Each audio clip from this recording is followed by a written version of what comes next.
Bingo! Hello, everybody. This is Doug Crow speaking.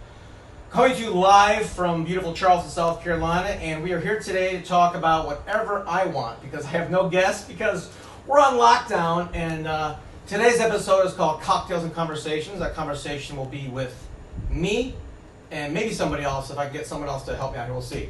Matter of fact, you know what? During this lockdown, maybe we should talk about two things. Number one, I just read an article that the WHO is encouraging us to not have any alcohol. Matter of fact, they're saying they want to restrict alcohol during lockdown.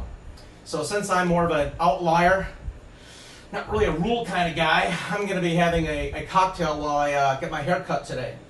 Now, I was thinking at first maybe I'd just cut my own hair, but it'd be pretty awkward. So I'm going to go ahead and have a friend do that right now. So are you ready? Audrey's never really cut her hair before. First time, right? But we're going to go ahead and see what she can do, okay? So let's go ahead there and I'll get my haircut. Right? Now, no haircut is complete without a Mai Tai, in my opinion. I mean, it just doesn't go as well, especially when you got somebody who's never cut hair before. So the perfect Mai Tai recipe is something you make up as you go. All I know is that there's a little bit of ice and lots of different rum that goes in it. So put a little spiced rum in there. Maybe one of these babies here. Now, if you've never had a Mai Tai before, you really should. It's a terrific drink. It's very tropical. I don't have any umbrellas, though. It usually tastes better with a really gay umbrella in it, but I don't have one of those. No.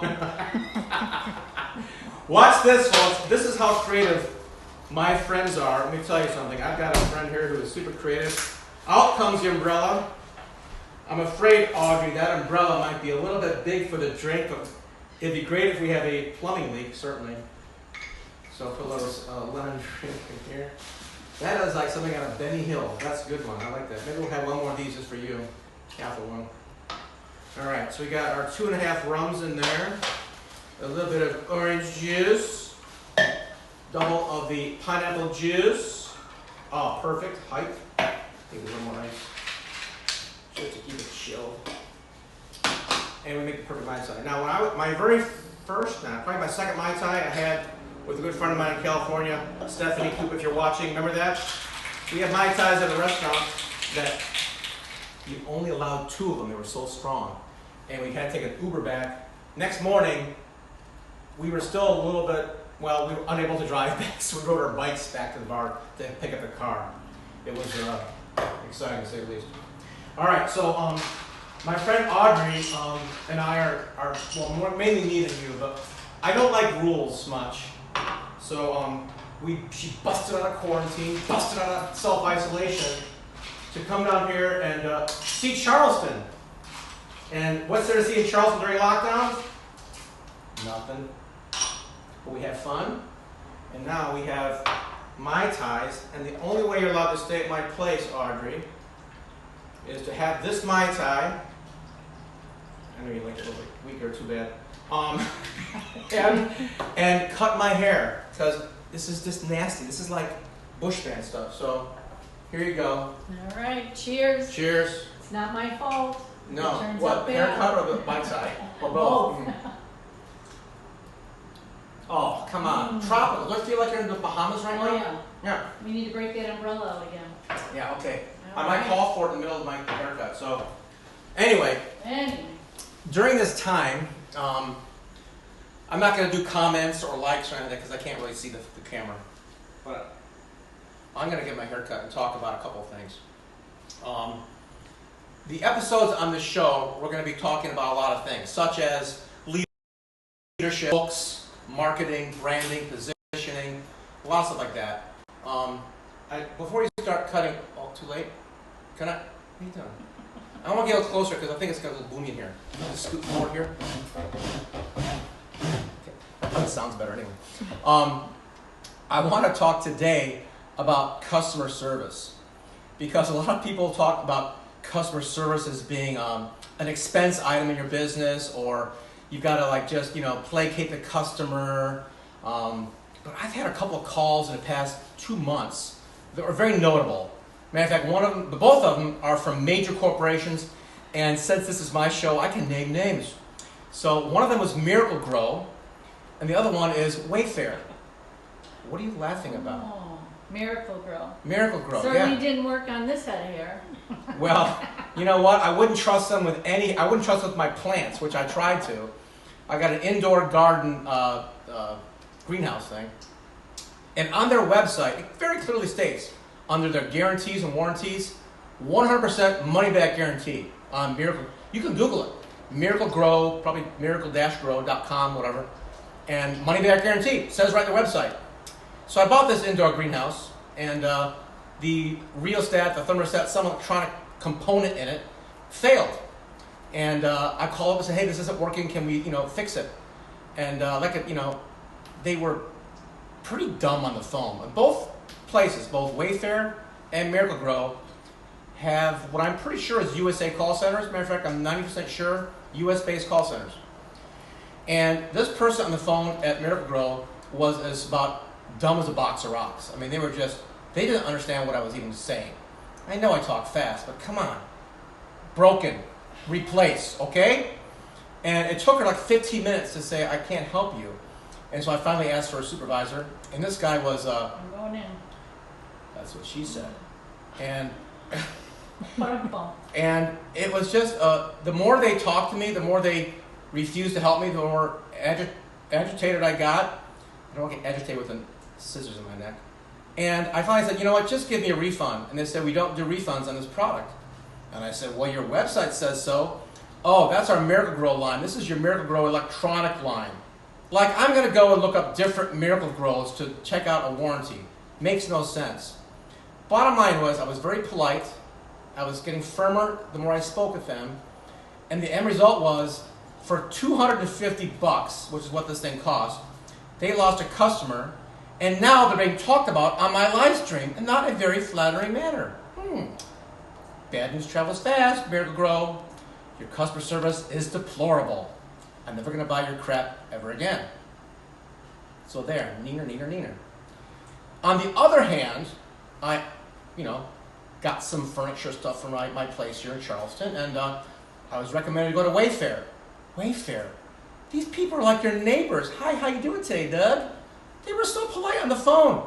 So nice and helpful. I had a product that didn't show up when it was supposed to, and they said, I'll call FedEx for you. We'll figure it out for you. No problem, Doug. First name, always important.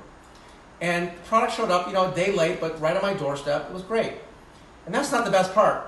The best part was about, 3 months earlier, I ordered a lamp, and there was one part of the lamp where the threads were stripped.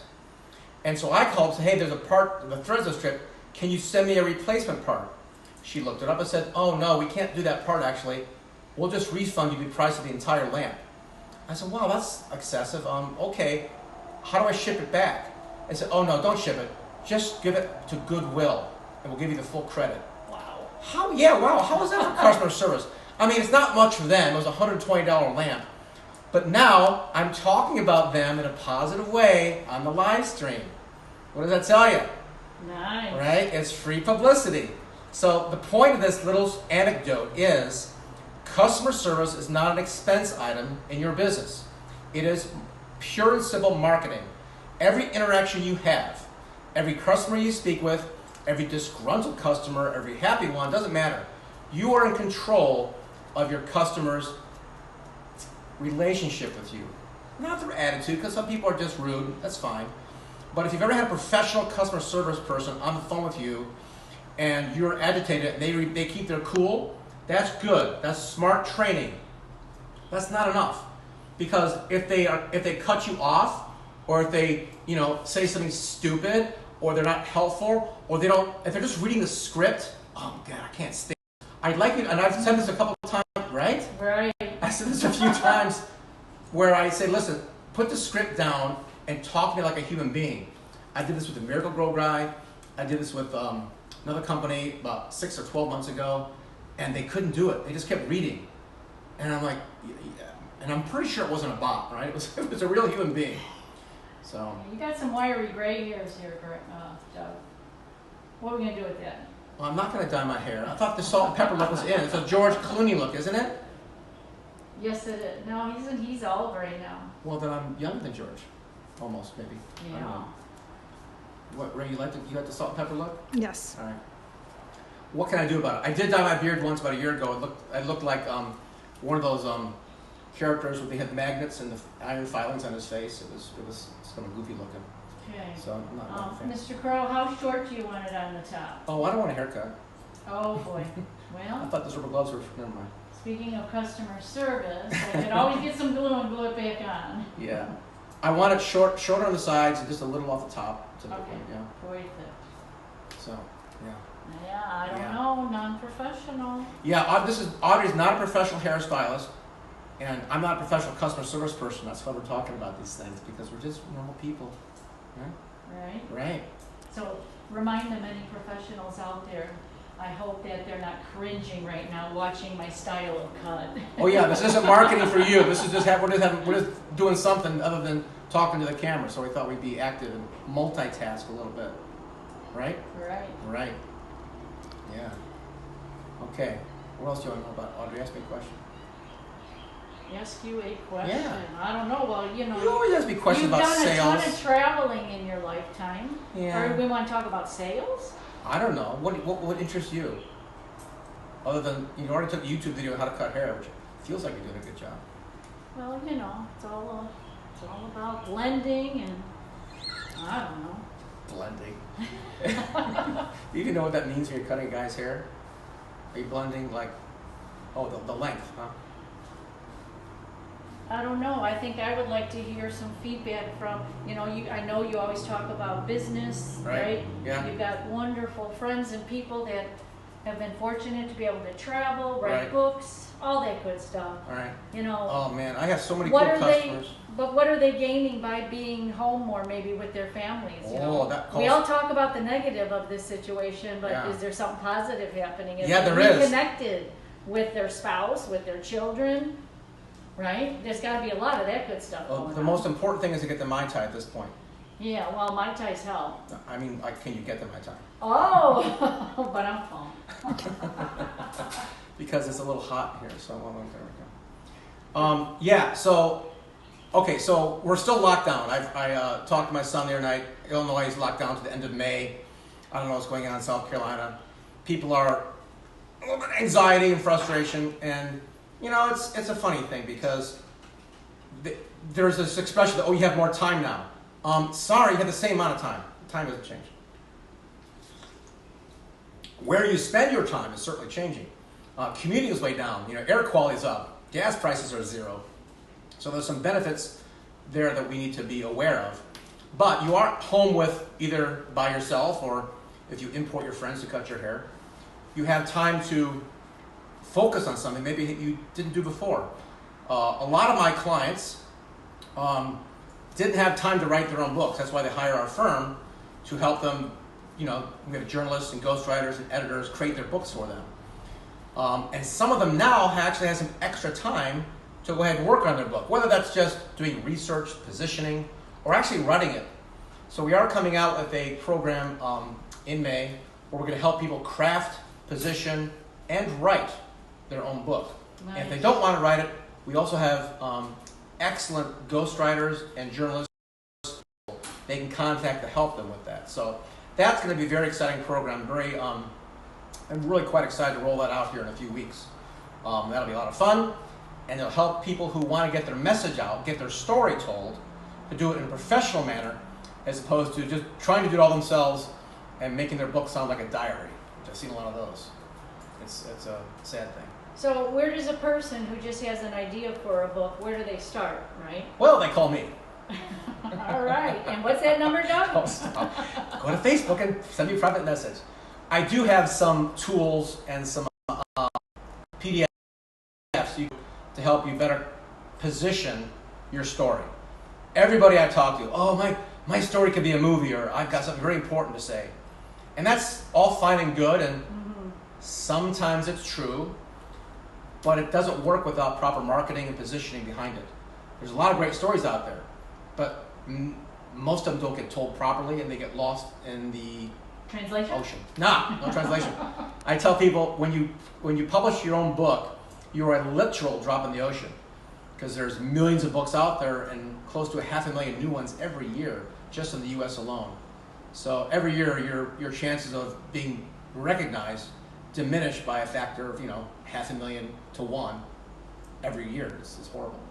What is a relevant subject, or what are people seeking to read these days? What's People the always subject? they always seek the same 3 things. Oh, perhaps you don't want to know what they are. Sure. People want sex, money, and health. I'm not surprised sex is up there as number 1. Sex sells. Well, well, Since you the can, 1920s. I can position before that. I can say love, I suppose, but the top 3 things that drive all human behavior decisions, the internet, has always been those top 3 topics. It's love, money, and health. That's everything relates to that. I mean, a guy does not buy a Maserati for its gas performance, right? He buys it to, make up for his shortcomings. Right? Or his big bank account. No, his big bank account, he can do a lot with it besides wasting on a car. He's chosen to buy something fancy because it makes him feel good or attract a girl. Doesn't do it for his health.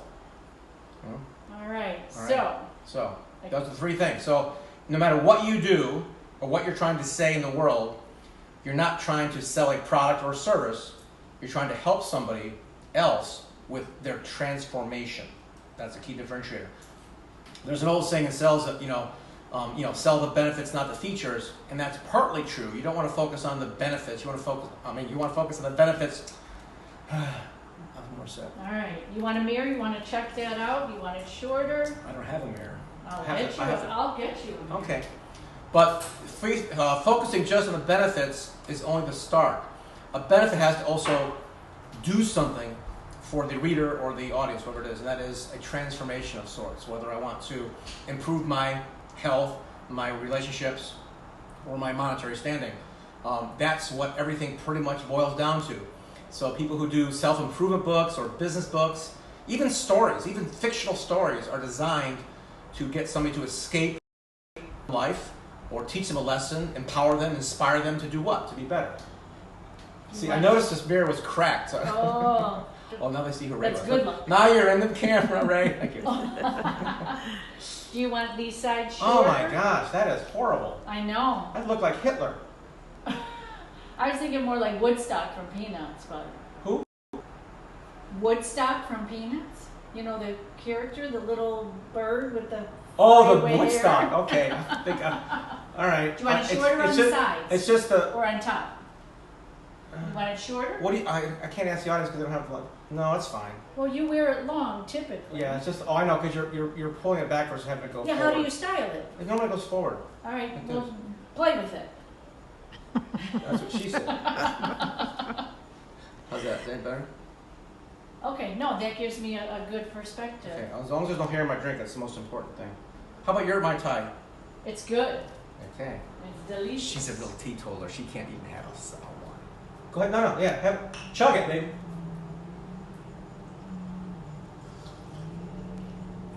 All right, we're about the same. You know they say it's 5 o'clock somewhere. I'm doing these at 4 o'clock because we're That's going right. on Bermuda time. Maybe it's 6 o'clock. I don't know. So anyway, customer service was my main topic, but that wasn't long enough. So yeah, people want to impact the world. They will make a difference. And our clients, we have a lot of different clients. We've had athletes, politicians, criminals, sometimes both, business people, and the ones that actually have something not just impactful, but they want to make a dent in the universe. They want to actually, be a game changer in their own world or the world around them. They tend to do better. It's a bigger challenge to try to change human behavior or someone's thoughts and ideas. But if you've got something important to say and you are passionate about it, and you put the work behind it to get it out there, it can work for you.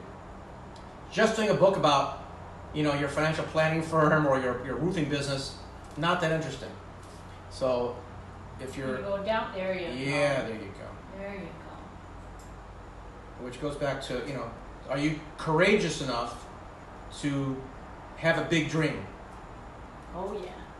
I'm courageous enough to have my friend cut my hair. I want to live in Hawaii. Isn't that a big dream? Yeah. How do I get myself to be able to ride the rest out in Hawaii? Well, you just get a ticket and Or go. Bali.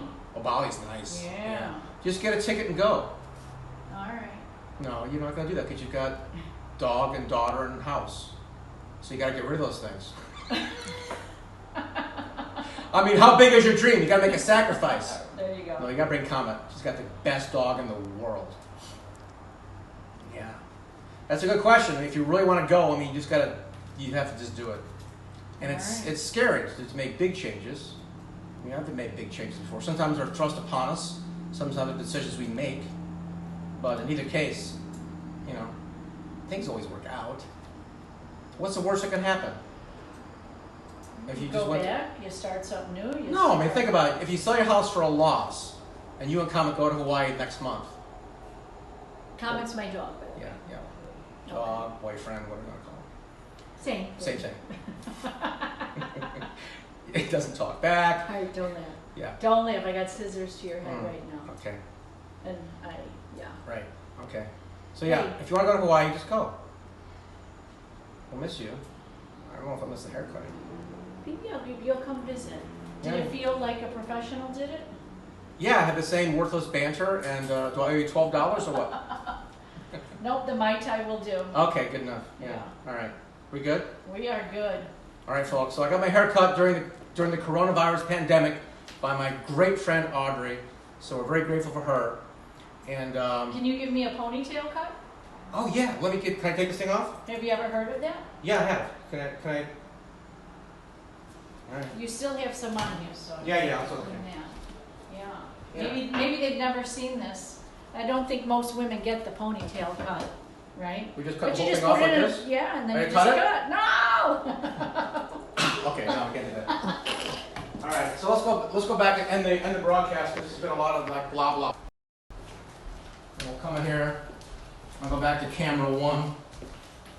Thank you very much. Thank you, Ray, for what you did today. Appreciate it. We're back on this camera now, and I'll take a look at my hair. How's it look? Oh, not too bad, not too great, but it's better than no cut at all, right? That's right. That's right. That's right. All right. Doug Crow.